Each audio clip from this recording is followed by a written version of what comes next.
Imagine pulling up to your own home, ready for a quiet day, only to discover a total stranger has claimed your garage as their personal parking lot, sparking a battle of wills that escalates into the most legendary neighborhood showdown you've ever heard. There are moments in life when you open your own garage and expect to see your familiar empty space. Or maybe your tools sitting just where you left them. But instead, you're greeted by a shiny oversized SUV you've never seen before. A woman in leopard print leggings lounging in a lawn chair on your driveway sipping cheap boxed wine, and three of your neighbors standing across the street filming like it's the season finale of a reality show. And in that split second, you know the next few hours are either going to end with handshakes and apologies or with you making national headlines for the weirdest property feud ever recorded. That was my morning. A normal Thursday turned absolute chaos when I realized Karen had not only stolen my garage, but had somehow convinced herself she owned it. I stopped in my tracks, staring at the intruding SUV, still half expecting this to be some elaborate prank. When Karen swiveled in her chair, waved lazily like I was the trespasser, and shouted, "Don't worry, honey. I'll only be using your garage for a few days until the HOA approves my carport permit." It was the kind of opening line you hear in a fever dream, and my first thought was maybe she was drunk or had lost her mind. But no, this was pure, unfiltered entitlement, wearing oversized sunglasses and smelling faintly of cheap hairspray and arrogance. I approached slowly, trying to process the insanity, asking whose car this was and why it was inside my locked garage. She didn't blink, didn't flinch, just tossed her empty wine cup to the side and said, "Mine, obviously, and your garage was empty, so what's the problem? You weren't using it." My pulse spiked with disbelief and fury as the neighbors' phones recorded every second, one whispering, "Oh, this is going to be good," under his breath. And right then and there, I decided that this wasn't going to end with me backing down. Karen had just opened a war she didn't even know how to fight. The conversation spiraled quickly, every word dripping with the kind of absurdity that would make even a comedy writer throw up their hands and say, "No one would believe this." I told her to get the car out immediately or I'd call the cops. She smirked like she'd prepared for this and pulled out what she claimed were temporary HOA parking rules, which looked suspiciously like a printout from Google Docs with the words, "Karen has priority parking rights" highlighted in pink marker. She insisted that since there was limited street parking and she was a mother who deserved convenience, my garage was now legally hers for an undisclosed period of time. Every logical argument I made, every attempt to point out the glaring illegality of her actions only made her more smug. She said things like, "Well, if you wanted to use your own garage, you should have told me sooner, and I'm sure you'll understand once you calm down." The crowd watching across the street grew larger. Phones everywhere, live streams running, a few neighbors already taking sides. I felt like I had stumbled into some gladiator arena where logic had been thrown out the window and drama ruled supreme. Something in me snapped. I realized reasoning with Karen was like trying to explain taxes to a brick wall. It was pointless, exhausting, and you'd only end up hurting yourself. So, I made a decision in that moment, one that would forever change the way my neighborhood saw me, and would immortalize my name in petty revenge history. Without saying a word, I opened the garage door all the way, stepped inside, looked at Karen dead in the eye, and said, "You know what? Keep it." She blinked, confused, thinking she had one. Then I hit the button, the garage door closed. I locked it from inside, walked out the front door past a stunned Karen, grabbed my packed weekend bag, and within 2 hours, I was on a flight to Cancun with a margarita waiting for me. The last thing Karen saw before I left was me dropping the spare garage key into my luggage, winking and saying, "Good luck getting it out." The neighborhood went wild. Social media lit up. And by the time my plane was cruising over the Gulf of Mexico, the first videos of Karen frantically calling the cops were already going viral with captions like, "Local woman claims stranger stole her garage space." But that was just the start of the madness. While sipping my drink thousands of feet above the ground, I started receiving messages from friends and neighbors updating me on the chaos unraveling back home. Karen had called 3 different locksmiths, all of whom refused to break into someone else's property. She screamed at police officers demanding my arrest, only to be told repeatedly that she had no legal right to my garage. She even tried to pry open a window with a crowbar while yelling about emotional distress caused by lack of convenient parking, which only got her filmed again for another viral clip. My phone buzzed every few minutes with pictures of Karen pacing, screaming, threatening, bargaining with anyone who would listen. At first, I was content just watching the fireworks unfold from afar. But then an idea sparked in my mind, one so outrageous, so deliciously petty that I couldn't stop grinning at the thought of it. If Karen thought locking her car in my garage was the endgame, she had no idea how far I was willing to take this battle. She wanted my property. Fine. I'd make sure that when I came back, her car would still be there, but she'd wish it wasn't. And so, while Karen waged war on my front lawn and the HOA tried and failed to mediate the absurd conflict, I was thousands of miles away planning the kind of revenge no one would forget. This wasn't just about a stolen parking spot anymore. This was about principle, about setting the kind of example that would make any future Karen think twice before messing with my boundaries. The more I thought about it, the more the plan evolved, escalating from a simple game of patience to a masterpiece of absurdity that would go down in neighborhood history. The first shot had been fired the moment she parked in my garage.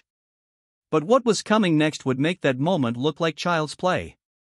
And if Karen thought the worst thing that could happen was me locking my garage and leaving town, she hadn't yet imagined what it would feel like to come back one morning and find her precious SUV fenced inside my land forever, legally trapped with the entire neighborhood cheering.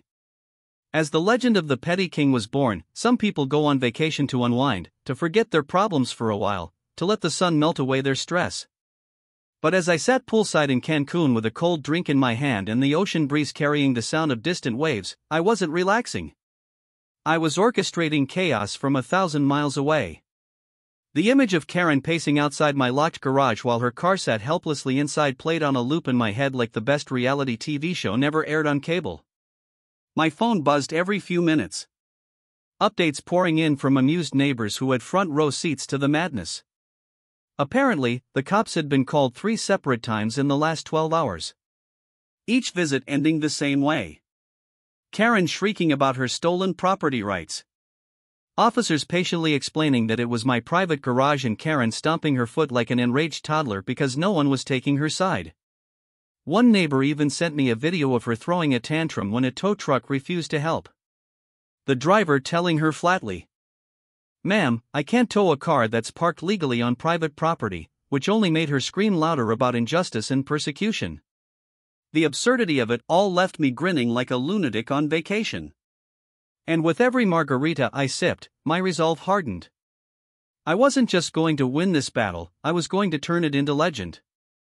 By the second day, Karen's desperation had reached new levels of comedy. She dragged a lawn chair to my driveway, sitting vigil like a bereaved widow, mourning her lost vehicle. She shouted at passing neighbors to boycott me for locking up a helpless mother's car, a line that only earned her more laughter than sympathy. At one point, a well-meaning neighbor tried to reason with her, pointing out that she could simply apologize, call me, and arrange to get the car out, but Karen refused to budge. She had dug herself so deep into the trench of her own entitlement that backing down now would mean admitting she was wrong. And Karen was physically incapable of admitting fault. Instead, she escalated, printing out fake legal notices, claiming she had temporary ownership of my garage due to community hardship laws, taping them to my door as if that would somehow change reality. The neighborhood group chat was a gold mine of entertainment. Screenshots flying in of Karen arguing with anyone who challenged her self-invented rules and videos of her pacing the sidewalk, swearing vengeance on me while I lounged under palm trees enjoying the most stress-free vacation of my life. But while Karen burned every ounce of energy on her doomed crusade, my mind was quietly setting the stage for the grand finale. At first, my plan had been simple. Keep the garage locked until she begged for forgiveness. But the more I watched her antics, the more I realized this was an opportunity to teach a lesson so unforgettable that it would echo through the neighborhood for years. I wanted the outcome to sting so badly that Karen would wake up in cold sweats, remembering the day she messed with the wrong person's garage. That's when the fencing idea came to me like divine inspiration. If Karen thought her car was trapped now, imagine the shock on her face when I returned, built a fence around my property, and made it legally impossible for her to retrieve her beloved SUV without my blessing. It was a plan so petty, so outrageous, yet completely within my rights as a homeowner that I knew it would drive her absolutely insane. It wasn't enough to lock the garage. I needed to turn my land into a fortress and her entitlement into a prison sentence written in steel and cement. On the third day of my trip, I started making calls. Contractors, fencing companies, legal advisors. I reached out to anyone who could help me transform my front yard into the ultimate trap. I explained the situation to a local fence builder, leaving out just enough detail to sound sane while still getting my point across. "So, you're saying," the contractor repeated slowly, "you want a fence that goes around your driveway and garage entrance, keeping someone else's car locked inside your property, and you want it done fast?" I grinned into the phone and said, "Exactly, as soon as I land." There was a long pause followed by a chuckle and the words, "You know what? I like your style. I'll have the team ready." Even strangers understood the poetic justice of what I was about to do. Every person I spoke to seemed more amused than concerned, and some even offered extra ideas on how to make it foolproof, like adding a locked gate with my name in big letters above it, or installing cameras to record Karen's inevitable meltdown for posterity. Meanwhile, Karen wasn't slowing down. The updates from back home painted a picture of a woman unraveling under the weight of her own entitlement. She hired a sketchy locksmith who tried to pick my garage lock before realizing he was on private property and could be arrested for trespassing. She called in a tow company claiming there was an emergency only for them to laugh when they realized the emergency was her bad parking decision.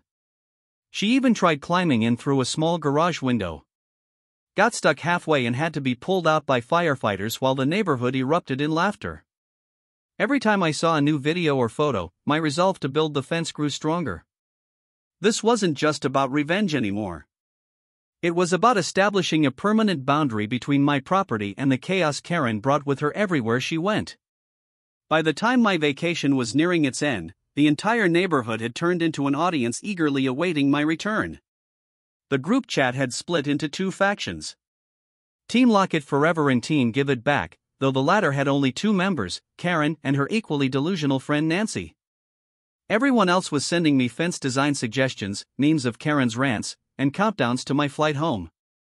The HOA tried to intervene once, sending me a poorly worded email claiming that community harmony would be best served by compromise, which I ignored completely. Karen, meanwhile, had taken to patrolling my property like a security guard on strike, ranting to anyone who would listen about my criminal behavior, unaware that every word was fueling my victory. I pictured her face when she finally realized that my garage wasn't just locked temporarily, but that when I came back, I would seal it like a tomb with her car inside. And the thought made me laugh so hard I spilled my drink.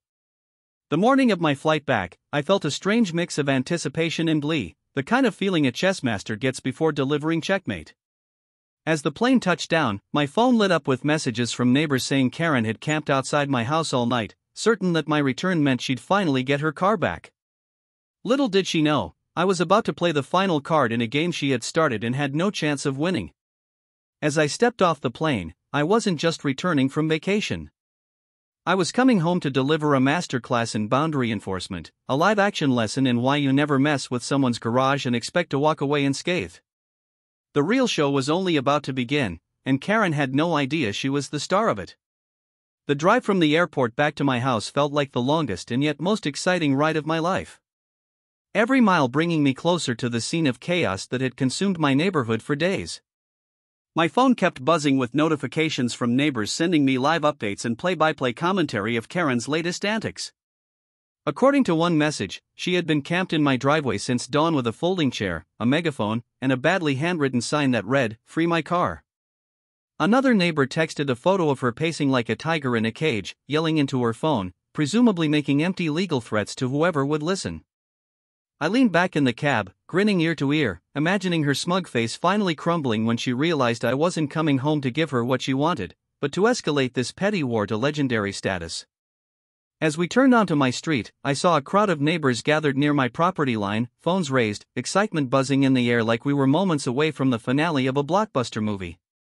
Even the local mailman had stopped his route just to watch what was about to go down. And there she was. Karen herself, springing from her chair the second my car pulled in, storming toward me with righteous fury and entitlement radiating from every fiber of her being, ready to demand her victory. But I wasn't here to surrender. I was here to play my next move.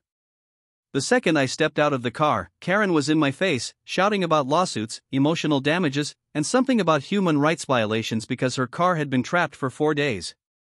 She waved a manila folder full of what looked like homemade legal documents written in colored ink, shouting that she had the right to temporary occupancy of my garage because of vehicular hardship. I let her rant every absurd claim, only making the crowd snicker louder, until she finally paused long enough to demand that I open my garage immediately, or she'd take this to the highest court in the land. I calmly asked her what law gave her ownership over my garage. She sputtered, stammered, and finally shouted, "Common decency," which only made the laughter around us louder. At that point, I realized there was no reasoning with someone who had convinced herself the world revolved around her parking needs. So instead of arguing, I simply smiled and said, "Not today, Karen," and walked straight into my house, locking the door behind me as the crowd outside erupted in cheers. And Karen screamed like I had just committed a felony. That single moment set the tone for the rest of the day. Karen would throw tantrum after tantrum, and I would refuse to bend, silently preparing for the masterpiece of revenge I had planned. Within an hour, the fencing contractors I had arranged while on vacation arrived with their trucks, tools, and an eagerness to watch the chaos unfold. Karen immediately went into full meltdown mode, blocking the workers, screaming that it was illegal to build a fence, calling the HOA president on speakerphone and demanding immediate intervention. The HOA president, already sick of her antics, told her to move aside because it was my property and I had every right to do construction. This sent Karen spiraling into wild accusations that I was kidnapping her car and committing a hostage situation, threats that had zero legal weight, but plenty of comedic value. The contractors, clearly entertained, began unloading supplies while neighbors set up lawn chairs to watch. It was no longer just a property dispute. It was a full-blown neighborhood spectacle, and everyone except Karen was loving it. As the first posts went into the ground, Karen tried every trick in the book to stop the inevitable. She called the police again, only for officers to show up, take one look at the situation, and tell her that once again she had no claim to my garage or my property. She tried to physically stand where the fence was going, forcing the contractors to work around her while she shouted nonsense about civil rights. She even tried to rally the HOA board to vote on an emergency resolution to stop me, only for the board to unanimously tell her to drop it or face fines for harassment. Each failure only fueled her rage, her face turning redder by the hour as the fence slowly rose higher. Every post hammered in like a drum beat announcing her defeat. By midday, the fence was nearly complete, and Karen's desperation reached new heights. She offered me money to stop. First a few hundred, then thousands.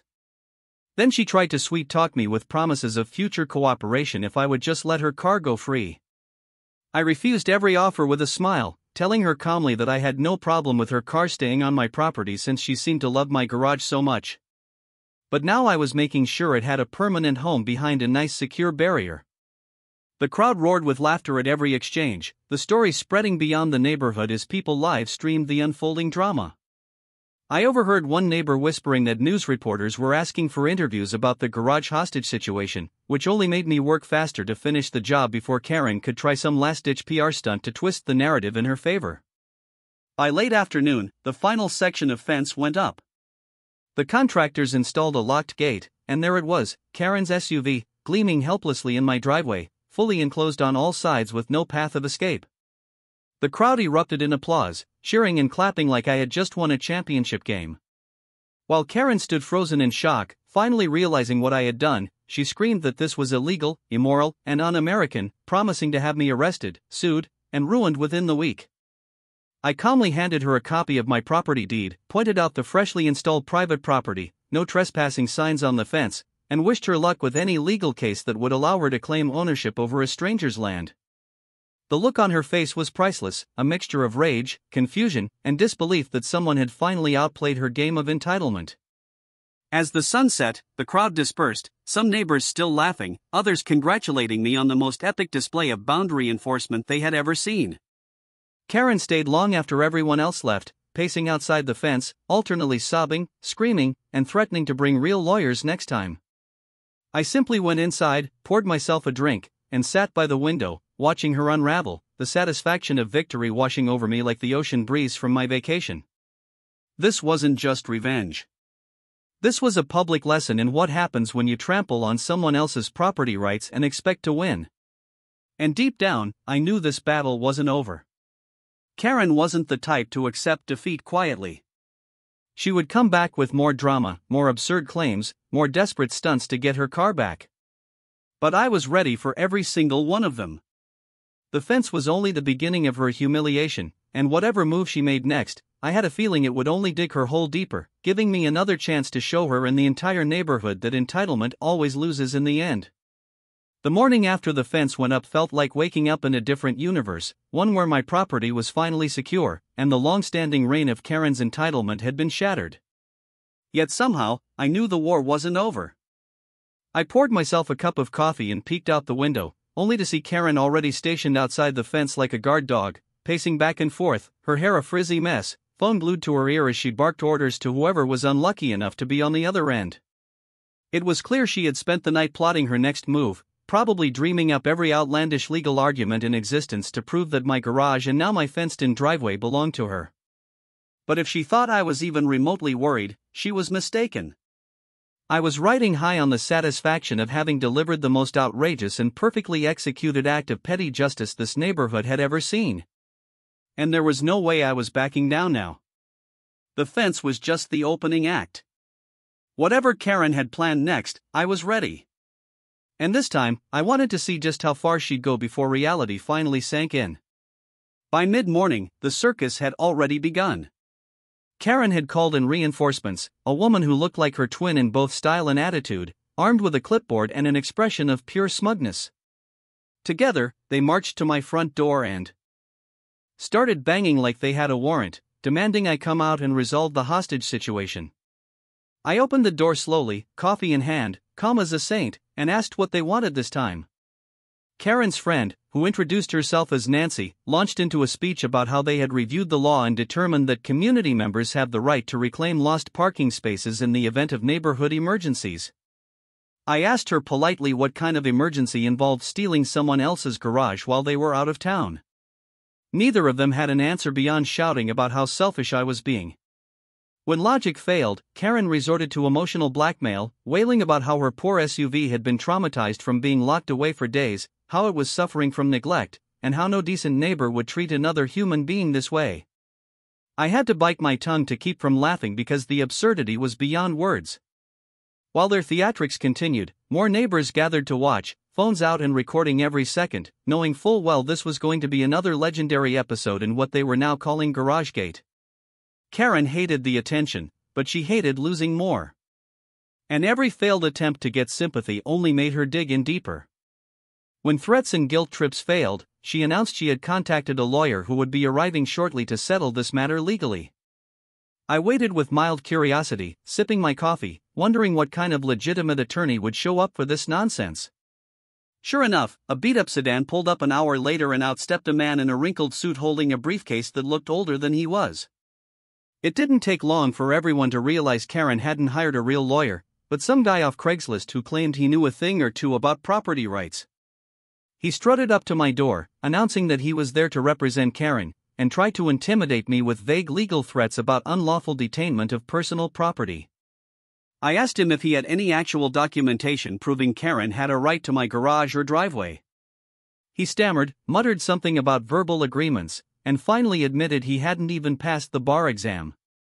The crowd burst into laughter, filming the whole pathetic display as Karen screamed at him to do his job while he slunk back to his car and drove off in defeat. The humiliation should have been enough to make Karen pack it up and walk away. But entitlement runs deep, and instead she doubled down with a new plan, a rescue mission. As the sun dipped low, she reappeared with a tow truck, convinced she could finally free her beloved SUV from the fortress I had built. The driver took one look at the fence, the no trespassing signs, and the growing crowd of witnesses, and immediately refused to touch the vehicle without a court order. Karen threw a fit, screaming that the car was hers, that I was a criminal, and that he had a moral duty to help her.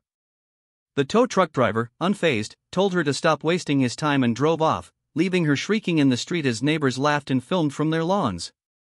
At this point, the saga had gone viral online. The videos spreading beyond our community, and I started receiving messages from strangers praising my patience and ingenuity. Memes of Karen yelling through the fence were already trending. Captions like, "When you try to steal someone's garage and get life in a parking prison," racking up thousands of likes. Later that night, just when I thought the chaos might settle, Karen made one final desperate attempt to reclaim her car. Armed with a ladder and a flashlight, she tried to scale the fence under the cover of darkness, convinced she could somehow drive the SUV out without me noticing. But I had already anticipated her antics and installed motion sensor lights and cameras that lit up like a football stadium the second she touched the fence. Startled and blinded, she slipped on the ladder, landing flat on her back in front of a dozen neighbors who had been waiting for her to make another ridiculous move. Their laughter echoed through the night as Karen scrambled to her feet, muttering curses, and stormed off in defeat yet again. The footage from the cameras went straight to social media, adding another viral clip to her ever-growing list of humiliations. By the time I went to bed, it was clear to everyone except Karen that she had lost this war. She had tried every tactic in the book. Emotional manipulation, fake legal claims, intimidation, bribery, and now amateur acrobatics, and none of it had worked. Her car was still fenced in. My property rights were ironclad, and the entire neighborhood was firmly on my side, enjoying the daily entertainment she provided. I knew she wouldn't stop completely. Not yet. But every failed attempt chipped away at her confidence, making her desperation more obvious and more ridiculous. And while she was plotting her next move, I was already planning my final one. The ultimate twist that would not just end this feud, but etch it into the neighborhood's memory forever. Karen thought the fence was the worst thing I could do. But what I had in mind would make this look like a warm-up. If she wanted to play games on my property, I was going to end it with a checkmate so powerful she'd never dare pull this stunt again. The chaos reached a new level of absurdity when a week after I had fenced her car in, Karen finally made good on her promise to drag me to court. I had half expected it to happen sooner, but knowing her flair for drama, she probably spent the extra days rehearsing her victim act in front of the mirror and recruiting anyone gullible enough to back her story. The morning of the hearing was like walking into a circus disguised as a courthouse. Karen had assembled a small entourage, including Nancy, two neighbors who clearly didn't know the full story, and a man who appeared to be some distant relative acting as her so-called paralegal. They were all dressed like they were attending a funeral, solemn expressions plastered on their faces as if my locking her car in my garage had been a heinous crime against humanity. Meanwhile, I strolled in calmly with my actual lawyer, a folder of evidence, and the unwavering confidence of someone who knew the truth would burn through Karen's lies like sunlight through fog. The waiting area was packed with curious onlookers from the neighborhood, some having skipped work just to witness the spectacle. Everyone knew this wasn't going to be a typical property dispute hearing. This was going to be a comedy show with legal paperwork attached. When we were called in, Karen wasted no time launching into her opening monologue. She sobbed dramatically about how I had stolen her rightful parking space, how I had emotionally tortured her SUV by locking it in the dark garage, and how my actions had caused her psychological distress that would take years of therapy to overcome.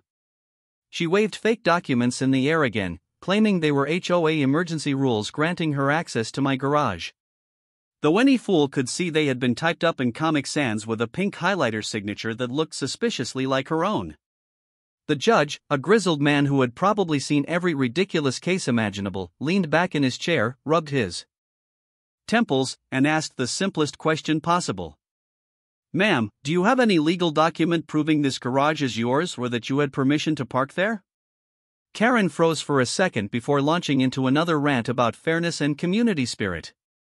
The judge repeated his question louder this time, and when she had no answer, the laughter from the spectators had to be shushed. When it was my turn, I kept it simple. I handed over my property deed, photos of Karen's SUV parked without consent, copies of text messages where she flat out admitted she was borrowing my garage without asking, and a USB stick containing all the viral videos of her tantrums, fake locksmith calls, and failed ladder stunt. The courtroom erupted into muffled laughter more than once as the clips played on the screen. Karen turning bright red, muttering under her breath about how everything had been taken out of context. My lawyer calmly explained that Karen had trespassed, unlawfully parked her vehicle on my property, refused multiple polite requests to remove it, and had been given every opportunity to resolve the matter peacefully before I took my entirely legal measures to protect my land. The judge's face went from weary to utterly exasperated with Karen as every piece of evidence dismantled her imaginary case. Karen tried to recover by accusing me of kidnapping her car and holding it for ransom, which prompted the judge to ask her flatly if she had ever paid me for the supposed ransom. She sputtered, then claimed emotional ransom counted, which nearly made the entire room burst into laughter again. every time she opened her mouth. Her own argument collapsed under the weight of its absurdity. The judge finally slammed his gavel and delivered the verdict. Karen had no claim to my property. She had trespassed repeatedly. And not only was I fully within my rights to lock my garage and build a fence, but Karen now owed me compensation for harassment, property intrusion, and court costs.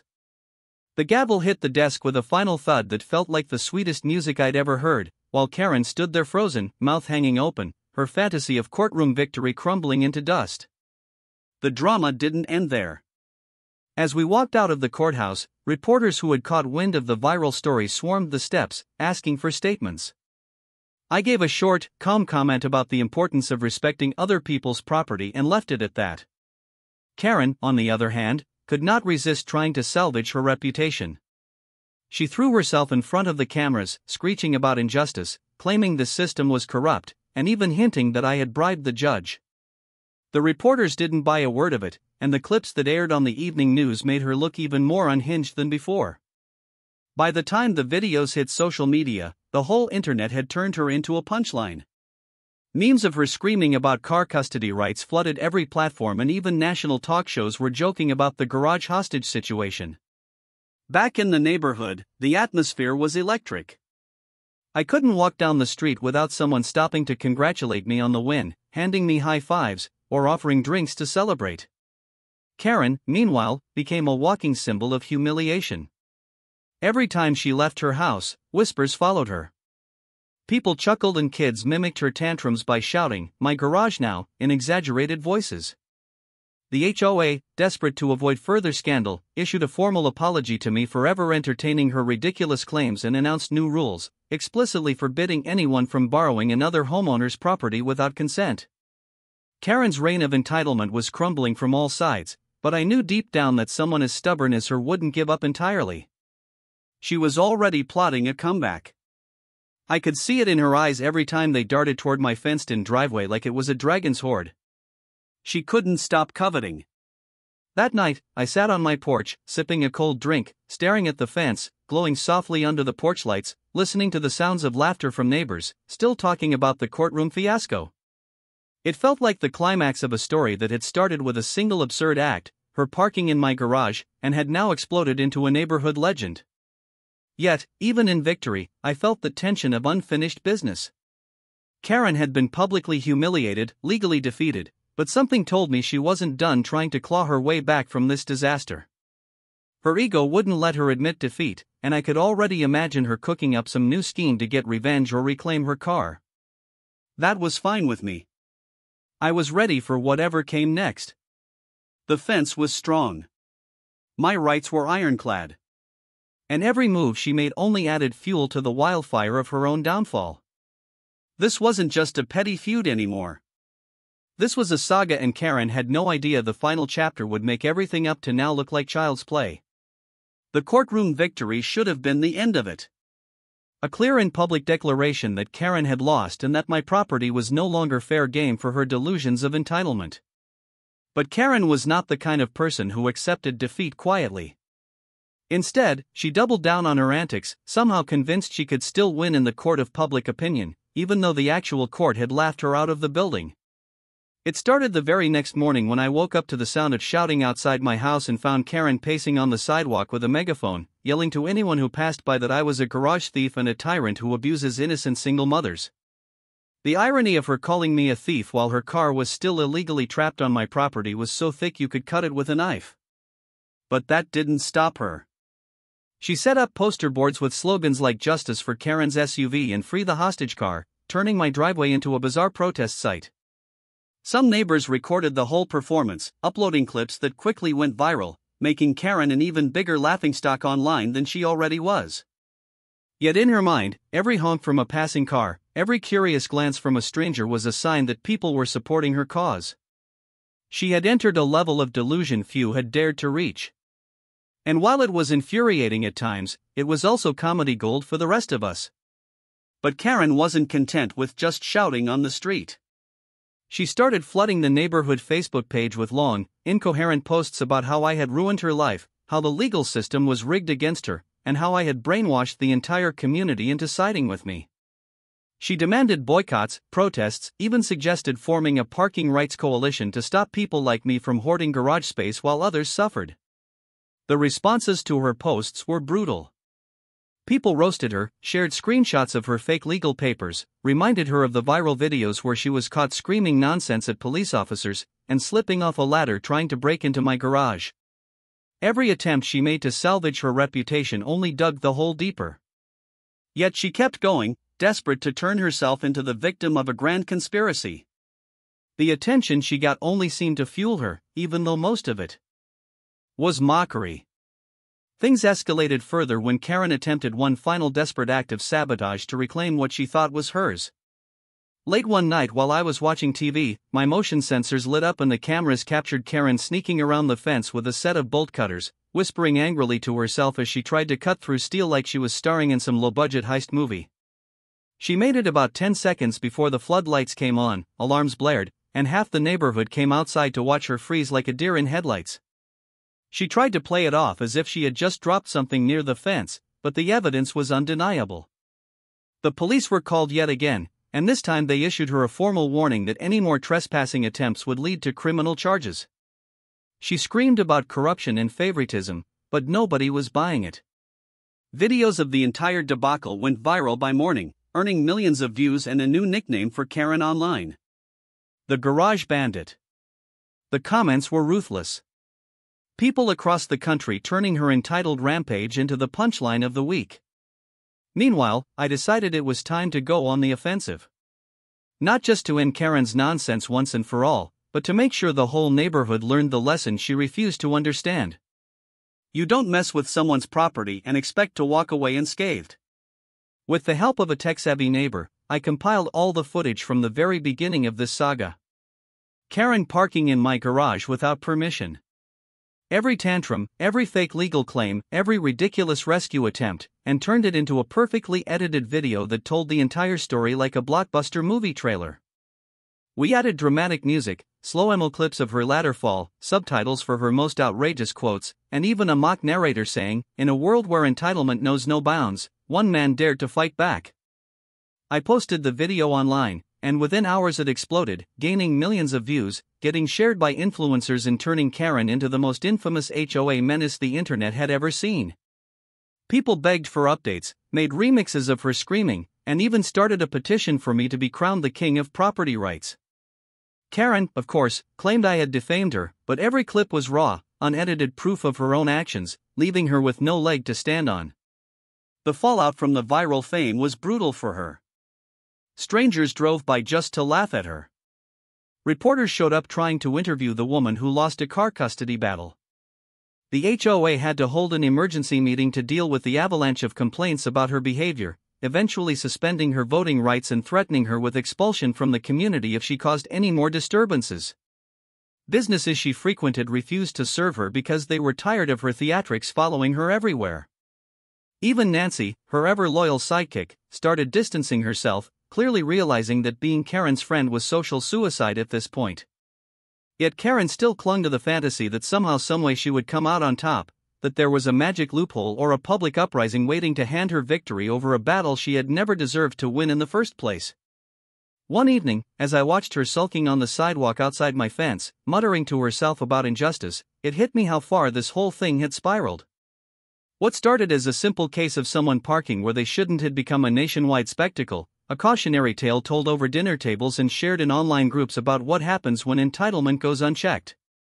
And yet, even with the entire world laughing at her, Karen refused to learn the lesson.